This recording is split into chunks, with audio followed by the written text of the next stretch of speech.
지금부터 이제 문제 총정리 강의 시작하도록 할 거고요. 우선 간단한 오리엔테이션을 하도록 할게요. 그래서 이제 어떻게 수업이 구성이 되고 선생님들께서 이제 이 강의를 수강하실 때 좀 자료들을 어떻게 활용하시면 좋은지에 대해서 말씀을 드리게 될 텐데, 우선은 자료가 첫날에 꽤 많았죠, 그죠? 그래서 이제 첫날에는 심리학개론이랑 해설지, 보충문항지, 보충문항 답 이렇게 네 가지 나갔습니다. 그래서 그 과목을 수강하는 그때에 해당하는 이제 그 문제지, 해설지, 보충문항지, 답안지 이렇게 네 가지 자료가 보통 세트로 돼서 구성이 되고, 오늘은 선생님들이 첫날이시기 때문에 문제를 푸는 시간을 드리게 될 겁니다. 그래서 강의를 이제 해당하는 내용들을 설명을 드리고, 그 설명을 들은 기반으로 하셔서 이제 답안을 작성을 하시고, 그 다음에 해설 강의 이렇게 진행이 되는데,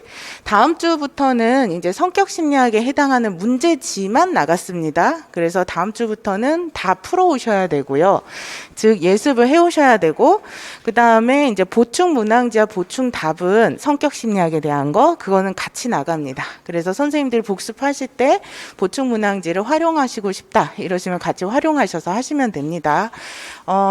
저 같은 경우에는 문제를 하나의 이론 파트에 되도록이면은 한 문제 안에서 집약적으로 해결할 수 있도록 노력하려고 문제를 구성한 편입니다. 그래서 선생님들이 한 문제 한 문제를 보면 그거에 관련된 개념들을 같이 구조화해서 정리하는 방식으로 공부를 하시면 좋습니다. 그래서 거기에 대한 실제적인 예는 이따가 같이 보게 될 건데요. 그래서 오늘 우리가 가지고 있어야 될 중요한 교재 중에 하나는 구조화 지도입니다. 그래서 구조화 지도에 해당하는 내용을 많이 활용하시면 좋고요. 선생님들이 이제 스터디를 하실 수도 있고, 그 다음에 개별적으로 공부를 하실 수도 있는데, 반드시 이제 공부를 하실 때는 맨 처음에 문제별로 예습을 하시게 되겠죠, 그죠? 문제를 푸시게 될 때는 아까 얘기했던 것처럼 구조화 지도에 해당하는 핵심적인 내용은 뭡니까? 우선 기출된 부분은 빨간색이고, 그쵸? 그 다음에 그 주변분의 중요한 부분이라고 표시가 된 부분은 파란 부분이죠, 그죠? 그거를 위주로 선생님들만의 이제 그 이해의 맥락으로 내용 구조도를 만드시면 됩니다. 그 구체적인 방법은 이따가 같이 해보시면 알게 돼요. 그렇게 해서 정리를 하시면서 한 번 1회에 정리를 하시고 나서 문제를 푸세요. 그리고 문제를 푸는데 푸실 때는 문항 분석이 당연히 들어가야 되겠죠? 그죠? 그래서 무엇을 요구하는가? 그래서 요구사항이랑 그 다음에 영역, 어떤 이론에서 출제를 한 것인가?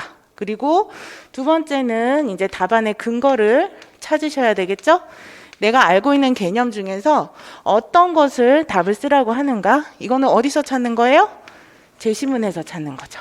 그래서 제시문의 정보들을 많이 활용을 하시는 법, 이런 것들을 얻으시면 좋습니다. 그래서 사례를 많이 나왔기 때문에 왜 이게 정답인가 사례를 통해서 판단을 하실 수 있어야 되고요.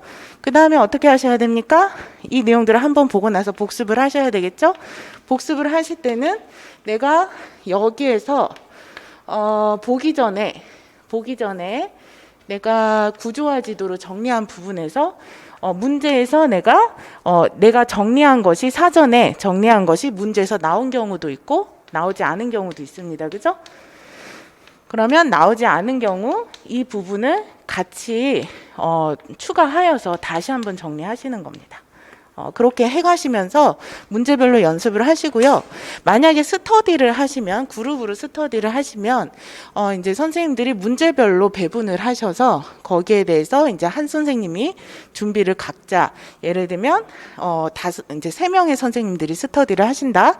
그러면은 한 선생님이 1번 문제를 담당하시고, 그 다음 선생님이 2번 문제를 담당하시고, 그 다음 선생님이 3번 문제를 담당하셔서 같이 공부를 하고 문제를 푼 다음에 해설을 상대방한테 해주는 방식으로 스터디를 하셔도 좋습니다. 그래서 그러한 방향으로 해 가시면은 좋고요.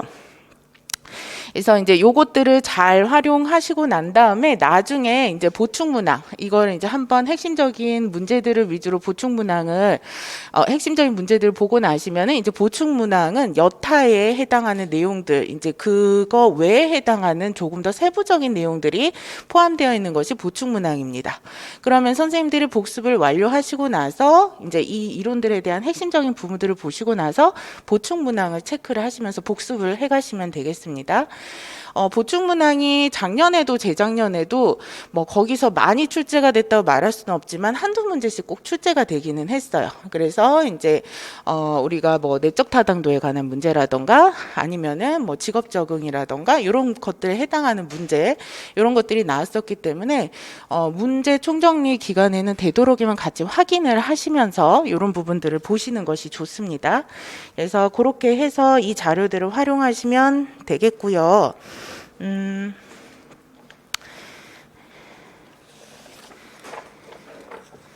그다음에 그래서 꼭 예습해 오셔야 됩니다. 예습 안 해 오시면은 크게 의미가 없을 수가 있으니까 꼭 예습을 해 갖고 오시고요. 그다음에 오늘 성격 심리학에 해당하는 대부분의 문제들은 제공이 됐습니다. 그런데 뒤에 이제 그 동기 심리학, 성격 동기에 관한 것들이 조금 남아 있는 부분들은 제공이 덜 됐어요. 그래서 그거에 해당하는 거 미리 올려드리겠습니다. 미리 올려드려서 다음 주 월요일 날에 직강 인강 선생님들, 이제 다 직강 선생님들 인강으로 다 제공이 되죠. 그래서 오후 5시까지 그 성격 심리학의 나머지 문제들 업로드 다 될 겁니다. 그래서 선생님들 되도록이면 거기까지 진도가 안 빠질 수도 있지만 다음 주에 되도록이면 거기까지 풀어 갖고 오세요. 그래서 요거까지 이제 보시면 되겠고요. 자, 지금부터 같이 문제들을 봅시다. 자, 우선은 구조화지도 다들 갖고 계시죠, 선생님들? 이게 이제 약간 그 바이블 같은 거예요. 그래서 작년에도 선배들이 이제 구조화 지도를 그 끝날 때까지 계속 달달달달 보셨고, 그 다음에 이제 그 시험날 당일날까지 계속 들고 가셨어요. 그래서 나만의 이제 서브노트를 만드는 게 조금 부담스럽다 하시는 분들은 이 구조화 지도를 선생님 걸로 만드셔야 돼요.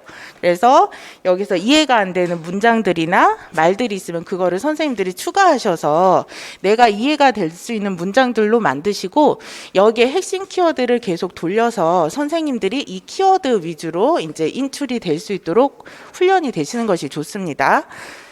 자, 그 다음에 요거 그래서 같이 정리하겠습니다. 구조화 지도 1권 갖고 계시죠? 1권.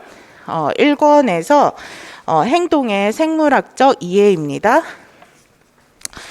자, 요거 첫 번째 파트랑 두 번째 파트는 좀 낯서실 거예요. 그래서 생물학적 이해나 감각과 지각은 항상 선생님들이 싫어하시는 파트고, 문제가 출제가 될 가능성도 크게 높지는 않아요. 그렇지만 꼭 알아야 되는 부분들이 있어요. 계속 우리가 이론을 공부하면서 반복적으로 나오는 부분들에 대한 내용들이 있기 때문에 선생님들 꼭 알아야 되는 부분들, 거기에 대해서 같이 정리를 할 겁니다.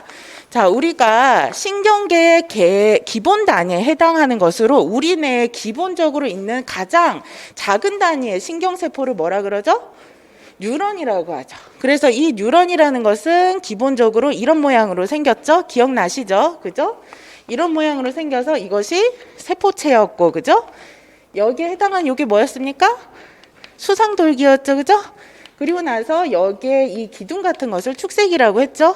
그 다음에 여기에 해당하는 것이 종말단추입니다. 우리의 머리에는 이렇게 뉴런에 해당하는 것이 계속 있죠, 그죠? 근데 이 뉴런이 굉장히 많이 있다라는 거. 그래서 이 뉴런대는 이 같은 모양의 또 다른 뉴런이 이렇게 있게 되죠. 기억나시죠, 그죠? 자, 이렇게 뉴런이 되어 있는데 여기에서 가장 중요한 건 뭐냐면, 내가 만약에 어떤 것을 봤어요. 지금 제가 선생님들을 보고 있죠. 이것을 보았다는 것을 뇌가 인식을 해야 되죠. 그리고 제가 선생님들한테 말을 하죠. 이렇게 의사소통이 되게 하기 위해서는 뉴런 간에 무엇이 되어야 된다? 정보 전달이 되어야 된다. 내가 선생님들을 봤다. 그리고 봤기 때문에 내가 말을 해야 된다. 이런 것들에 대한 정보 전달이 되어야 된다라는 거죠. 그래서 우리가 움직이게 되고 지각하고 인지하게 되는데 이 정보 전달을 하게 하는 핵심적인 역할을 하는 것이 뭐라고 그랬습니까? 신경 전달 물질이라고 그랬죠. 그래서 우리가 봐야 되는 것은 이것이 중요하다. 이 신경 전달 물질은 어떻게 움직이느냐. 우리가 어떠한 자극, 내가 무언가를 인지해야 된다라고 얘기를 하면은 여기에서 활동 전이 상태가 돼요. 요거는 선생님도 중요하지 않아요. 그래서 이런 게 있다 개념만 알아두시면 돼요. 그래서 여기에서 신경 충동 같은 것들이 일어나게 되죠. 또 한 번은 이 활동 전이 상태가 되는 것이 있고 또 반대로는 활동 전이 상태가 아닌 이 신경 충동이 일어나지 않는 상태가 있어요. 그걸 뭐라고 합니까? 안정전이라고 얘기를 합니다. 그래서 안정전이 상태에는 우리 안에 있는 요 축색의 바깥과 내부의 그 전기차가 마이너스 70mV 상태라고 해요.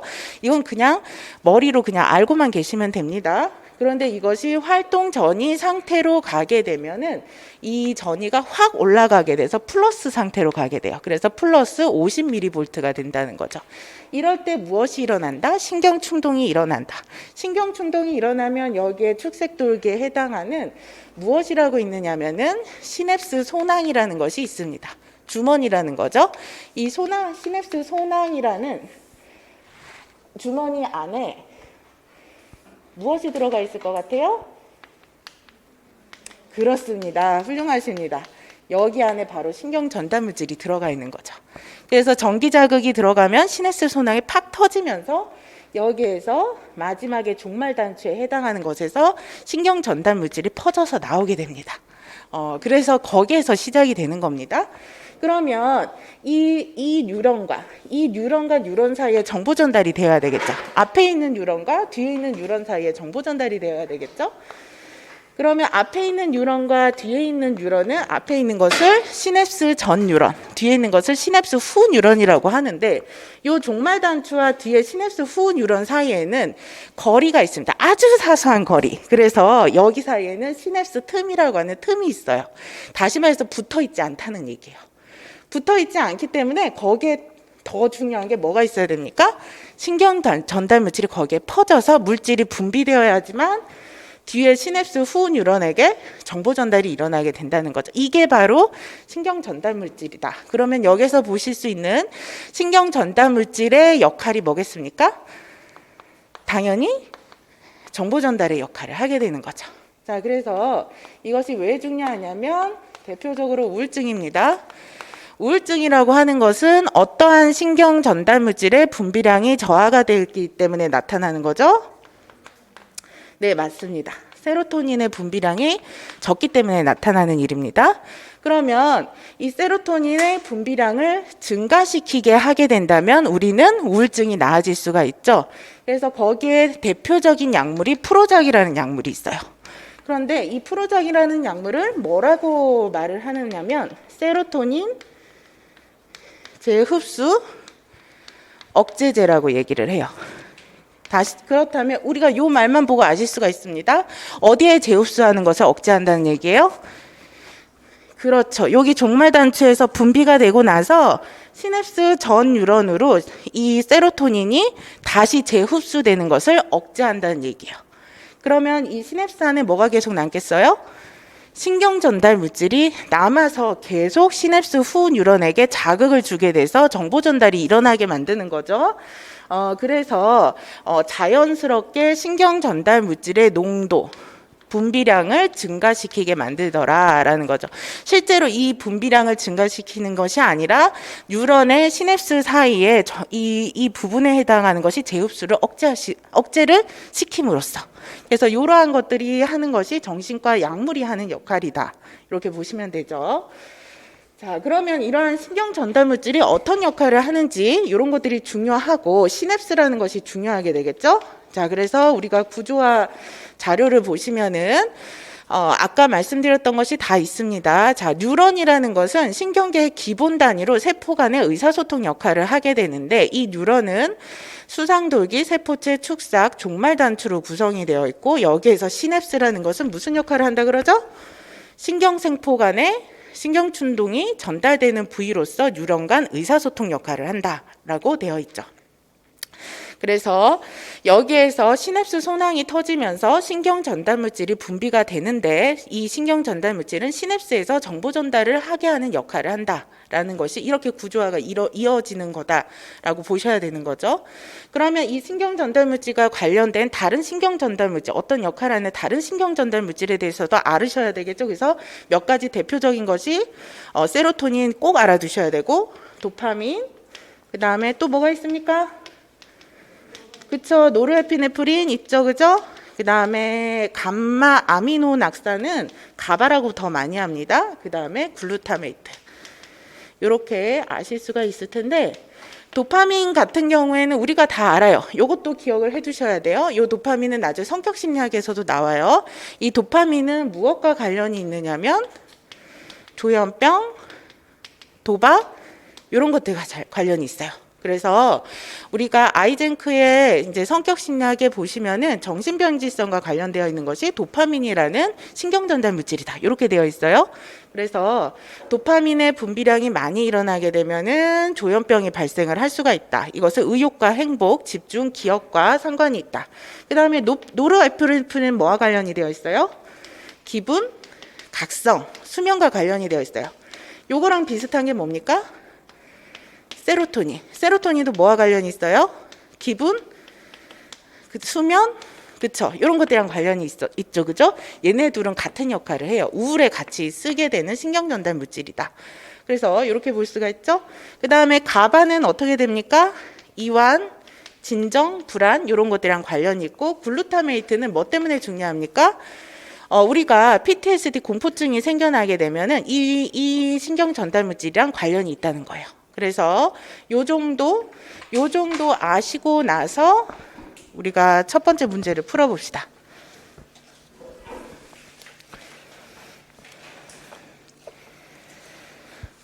심리학개론 문제 총정리의 1페이지의 1번 기본 문항입니다. 우리는 문항이 세 가지가 나갈 겁니다. 여기에 문제의 본교재에 해당하는 것은 세 가지 유형의 문제가 나갈 건데, 하나는 기본 문항, 하나는 기출 심화 문항, 그리고 하나는 심화 문항입니다. 심화 문항은 별로 없고요.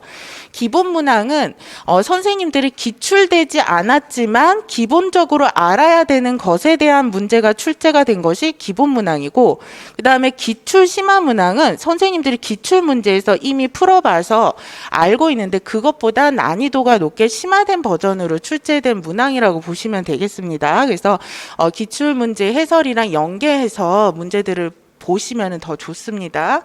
자, 그래서 지금 1번을 푸실게요.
문제가 어려우실 거예요. 그런데 어렵다고 느끼시는 거는 굉장히 자연스러운 거고요. 문제 총정리가 모의고사나 아니면은 기존에 제공됐던 형성평가 문제보다 문제 난이도가 조금 더 높습니다. 그래서 선생님들 2021학년도 경향성에 맞춰서 조금 추론형 문제들이 좀 들어갔다 이렇게 보시면 될 것 같고요.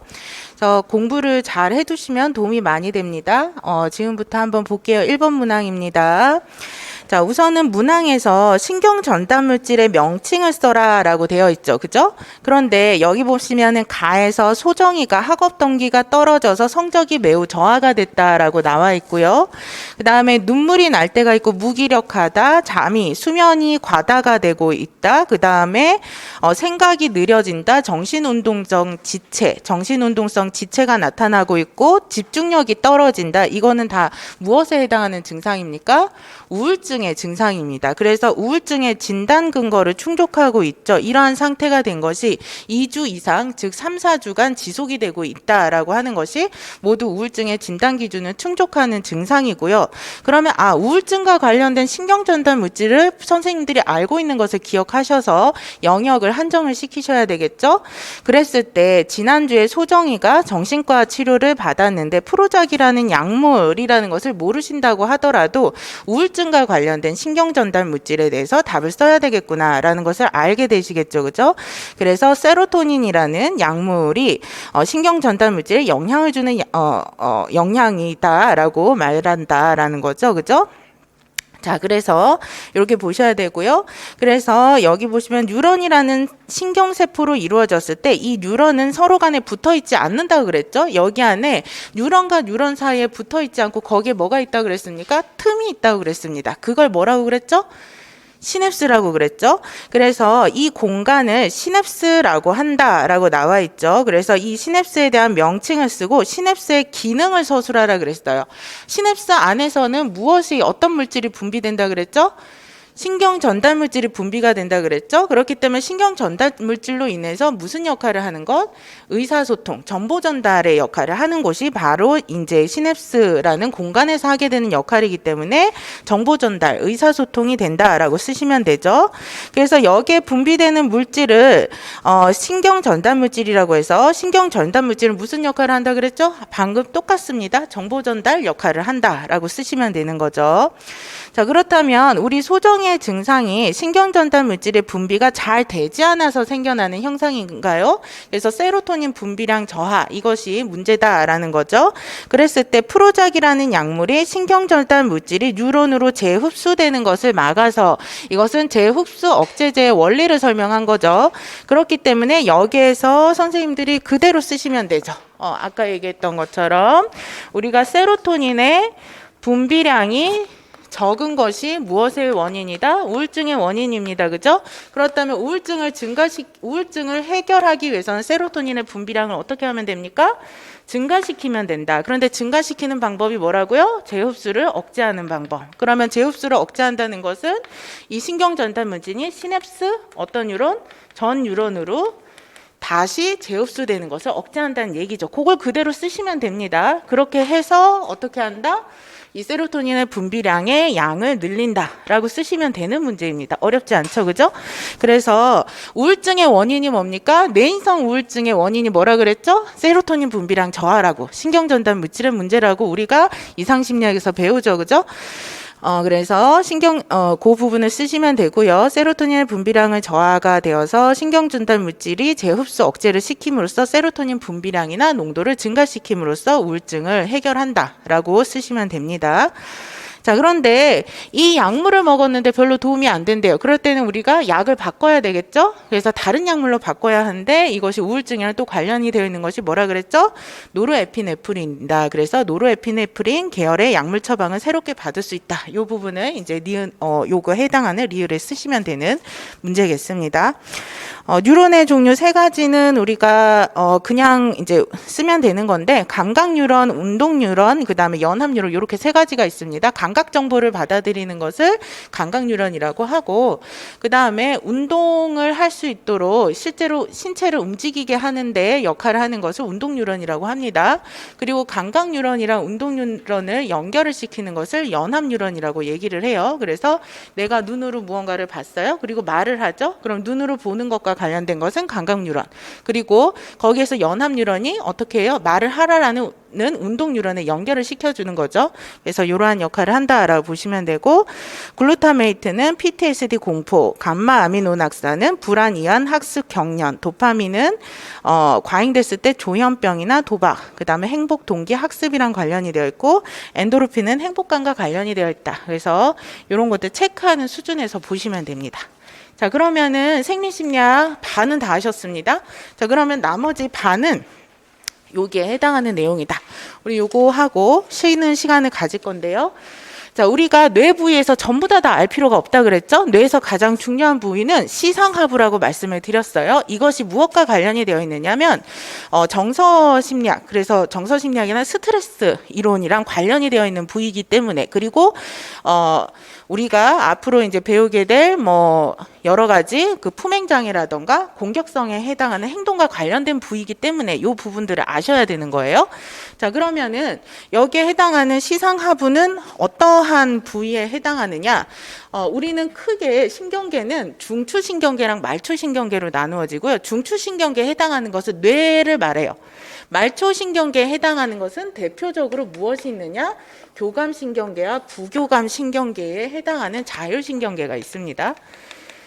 자, 그래서 신경계의 구조는 기본적으로 중추신경계, 말초신경계고, 말초신경계 하위에 자율신경계가 있고, 자율신경계에는 두 개, 교감신경계, 부교감신경계가 있죠. 이거는 뭐랑 굉장히 관련성이 있어요?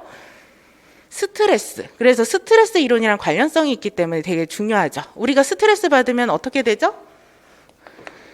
심장이 뛰고, 그죠? 동공이 확장이 되고, 그죠? 침이 마르고, 그죠? 그 다음에 가장 중요한 것이 각성 수준이 높아져요. 그리고 각성 수준을 높아지게 만드는 호르몬이 있어요. 이건 호르몬입니다. 그 호르몬은 뭐라 그러죠? 아드레날린이 분비가 된다라고 얘기를 하죠. 그런데 부교감 신경계 상태는 어떤 상태죠? 반대 상태, 이완이 되고, 그 다음에 편안한 상태, 심장이 뛰지 않고 이러한 상태를 얘기를 하죠. 그래서 우리가 스트레스와 관련된 것은 교감신경계입니다. 자, 그런데 이러한 교감신경계, 다시 말해서 자율신경계를 통제하는 역할을 하는 것이 바로 관내에 시상의 아래 있다라고 해서 시상하부라는 말을 하게 되는데, 이 시상하부는 기본적으로 4F라고 하는 먹는 거, 그 다음에 싸우는 거, 그 다음에 도주하는 거, 교미하는 거, 이거랑 관련되어 있는 것이 시상하부예요. 다시 말해서 본능적인 행동이랑 관련이 되어 있는 것이 시상하부예요. 그러면 누가 나를 공격한다 그러면 본능적으로 도망가고 싸우고, 이거랑 관련되어 있는 것이 시상하부라는 거죠. 그런데 이 시상하부에 해당하는 기능이 두 가지가 있어요. 대표적으로. 첫 번째가 뭐냐면 자율신경계 통제다. 그렇기 때문에 자율신경계를 통제하기 때문에 얘네들이랑 관련이 있게 되는 거죠. 그쵸? 그 다음에 시상하부는 더 중요한 또 다른 역할을 하게 되는데, 시상하부가 나중에 무엇에 명령을 내리냐면 뇌하수체라는 것에 명령을 내려요. 그러면 이 뇌하수체는 어디에 또 자극을 하느냐면 내분비 선을 자극을 해요. 내분비 선은 어떤 것을 얘기하느냐면 우리의 이자라던가 아니면은 여기 갑상선이라던가 아니면은 난소, 정소 이런 데를 얘기해요. 이런 데 다 뭐가 분비가 됩니까?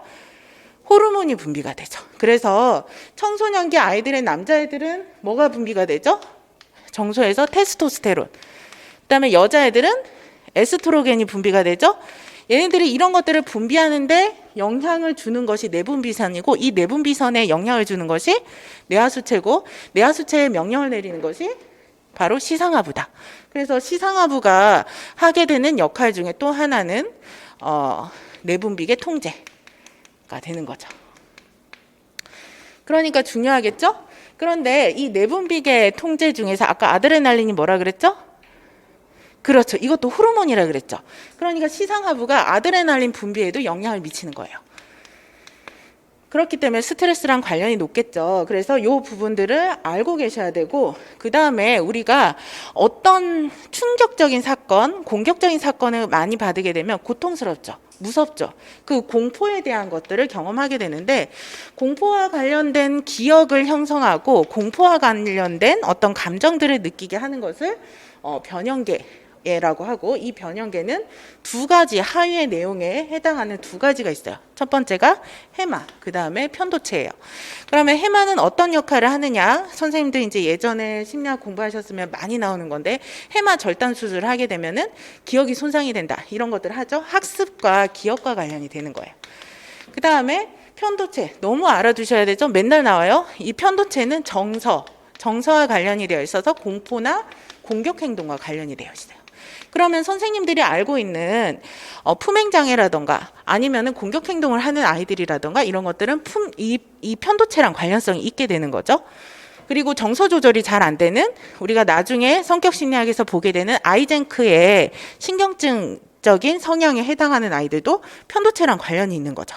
그래서 이 두 가지를 알아두셔야 되는데, 이처럼 이제 이러한 변형계는 정서 반응을 조절하고 어떤 것을 학습하고 기억하는 것과 관련이 있게 된다.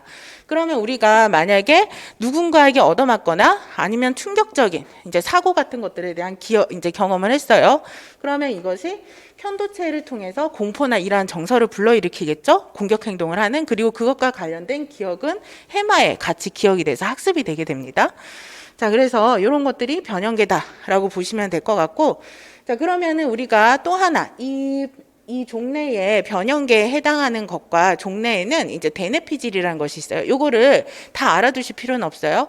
우리가 뇌가 있으면 뇌에 약간 껍데기처럼 있는 것이 대뇌피질이에요. 그런데 두정엽이라는 것은 감각정보와 관련이 되어 있고, 요거는 알아두실 필요는 없어요. 후정엽은 시각과 관련이 되어 있고, 축두엽은 청각과 관련이 있어요. 근데 여기서 중요한 건 전두엽이라고 보시면 돼요. 이것은 또 무엇과 관련이 있느냐면, 우리가 공격 행동을 하는 품행장애인 아이들이 자기의 행동을 조절하거나 통제하지 못할 때 전전두엽 피질이라고 하는 것이 있어요. 전전두엽 피질의 기능이 잘 안 될 때 그러한 역할을 하게 되죠. 그리고 ADHD처럼 어떤 행동을 계획하거나 조절하지 못하는 것은 전전두엽 피질과 관련이 있죠. 그러면 여기에서 무슨 역할을 하게 된다? 전전두엽 피질이 어떠한 상황을 판단하고 행동을 계획하고 부적절한 행동은 어떻게 합니까? 억제할 수 있는 역할을 하는 것이 전전두엽 피질이다. 이 내용도 알아두셔야 되겠죠? 자, 그래서 그렇게 보시면 되고, 이렇게 하시면 다 하셨습니다. 그 다음에 대뇌편지하는 나중에 언어 발달과 관련이 있기 때문에 이제 체크를 해두셔야 됩니다. 자, 그래서 우리의 뇌는 다 자기가 어떤 부분에 따라서 기능이 맡은 부분이 따로 있다 그랬죠. 그래서 여기만 보셨더라도 감각 정보를 해석하고 시각 정보를 해석하고 그 다음에 어떤 청각 정보를 해석하는 것은 다 나눠져 있습니다. 이것을 대뇌 편재아라고 얘기를 해요. 그러면 이 대뇌 편재아의 대표적인 예가 브로카 영역, 베로니케 영역이다. 그러면 브로카 영역과 베로니케 영역은 둘 다 무엇과 관련이 있느냐? 언어와 관련이 있다. 그래서 브로카 영역이 손상이 되면 말을 어떻게 해요? 말 자체에 영향을 미쳐서 말 자체가 느려지고 발음이 불명확한, 그러나 말의 내용은 문제가 있어요, 없어요? 내용은 문제가 없다. 그런데 베로니케는 말 자체는 괜찮아요. 그래서 이것이 느려지지도 않고 그 다음에 발음도 괜찮은 거예요. 그런데 말의 내용이 논리적이지가 않다. 이것을 이제 베로니케의 영역이 손상이 됐을 때 일어나는 현상인 거죠. 자, 그래서 여기까지 하시고 나서 두 번째 문제를 풀어보시면 되겠는데요. 지금 풀고 쉬도록 할게요.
이제 두 번 해보시니까 좀 아시겠죠? 그래서 이렇게 구조화에 파란색, 빨간색 부분으로 이렇게 한 번씩 이렇게 정리를 하셔서 선생님들의 어떤 맥락 정리를 하신 다음에 문제를 푸시고, 그 다음에 문제를 푸는데 막히는 게 있다면 내가 어떤 부분에 대한 이해가 안 됐거나 이제 정리가 잘 안 된 거죠. 그러면 막히는 부분이 있으면 그 부분을 나중에 끝나고 추가하셔서 이제 넣어서 정리를 하시는 것. 이런 방식으로 복습 자료로 활용하시면 되는 거예요. 그래서 여기 보시면은 이제 어렵지 않죠. 이렇게 한번 정리하고 나니까 어렵지 않기는 하지만, 이제 실제로 선생님들이 요거를 처음부터 혼자서 하시려면은 이제 조금 이제 힘든 과정이 될 수도 있어요. 그래서 예습이 굉장히 중요하고, 이거를 이렇게 제가 미리 정리를 해드리고 문제를 풀게 되는 것과 선생님들이 그냥 문제를 보고 혼자서 판단을 해서 문제를 푸는 거는 굉장히 다른 체감이 될 거기 때문에 이제 선생님들이 꼭 예습을 해갖고 오셔야 됩니다. 자, 그러면은 2번 요거 간단하게 하고 쉬겠습니다. 여기 보시면은 방금 얘기한 것처럼 시상하부의 기능이 이제 자율신경계 통제와 그 다음에 내분비계 통제 이렇게 두 가지가 되죠. 그러면 그걸 알고 계신 가운데 제시문을 보시면 되죠. 그랬을 때 이제 김교사가 학생들이 호르몬 분비량이 사춘기가 되면서 증가하더라. 그랬을 때 간내 시상하부라는 부위에서 여기에서 하는 기능은 내분비계 통제, 그거를 고르셔야 되겠죠. 그래서 여학생의 경우에는 에스트로겐이 분비가 되는데 남자애들은 사춘기 때 공격성이 증가하느냐. 실제로 테스토스테론이 증가를 하면 공격성이 증가를 합니다. 자, 그랬을 때 얘가 명호라는 아이가 그 이전에는 사춘기가 들어오지 않아서 변성기도 오지 않았죠. 그러다가 키가 덩치가 커졌으니까 이때부터 2차 성징이 발현이 됐다고 봐야 되고 성장 급등 현상이랑 그 다음에 호르몬 분비량이 증가됐겠구나. 그랬을 때 이때부터 아이가 시비를 걸으면은 싸움을 하더라라는 행동의 변화가 일어났다라고 얘기를 하고 있죠. 그랬을 때 여기에서 두 번째 해당하는 기능에 해당하는 것이 또 하나가 있는데 라고 했으니까 여기선 자율신경계 통제가 되겠죠. 그런데 이 자율신경계 통제와 관련되어 있는 것이 입이 바싹 마르고 심장 두근거리는 거랑 관련이 되어 있죠. 이거는 뭐와 관련이 있습니까? 교감신경계랑 관련이 있는 부분이죠. 그래서 이제 이거와 관련되어 있어서 기억 니은 측면에 대해서 이러한 신체 현상을 설명해라 라고 얘기했죠. 그러면 교감신경계, 자율신경계 통제 측면에서 교감신경계가 활성화되고 그 다음에 내분비계 통제의 측면에서 아드레날린이 분비가 된다. 그래서 이러한 현상이 나타난다라고 서술하시면 되죠. 그런데 여기에서 이러한 아이가 이런 행동을 하는 이유가 사실은 어렸을 때 괴롭힘을 당한 기억 때문에 그렇다. 이거는 무엇과 관련이 되어 있겠습니까? 편도체랑 관련이 있겠죠. 그래서 스트레스가 심하게 받거나 공포스러운 경험을 하면 변형계에서 공포라는 감정을 저장하는 것은 편도체죠. 그리고 밑으로 내려가셔서 공포를 유발시키는 상황을 학습해서 이것을 기억하게 만드는 것은 해마와 관련이 되겠죠. 그래서 변형계 하위 부위의 두 가지에 해당하는 것을 찾아서 명칭을 쓰는 문제였습니다. 자, 그래서 호르몬이 분비되는 피드백 시스템은 이제 뇌의 시상하부에서 뇌하수체, 분비선, 호르몬 이런 순서로 되고 아까 말씀드렸던 것처럼 행동 계획을 하고 상황을 판단하고 부적절한 행동을 억제하는 것은 전전두엽 피질에 해당한다. 그래서 그거 쓰시면 되는 문제입니다. 자, 그러면은 쉬도록 할게요.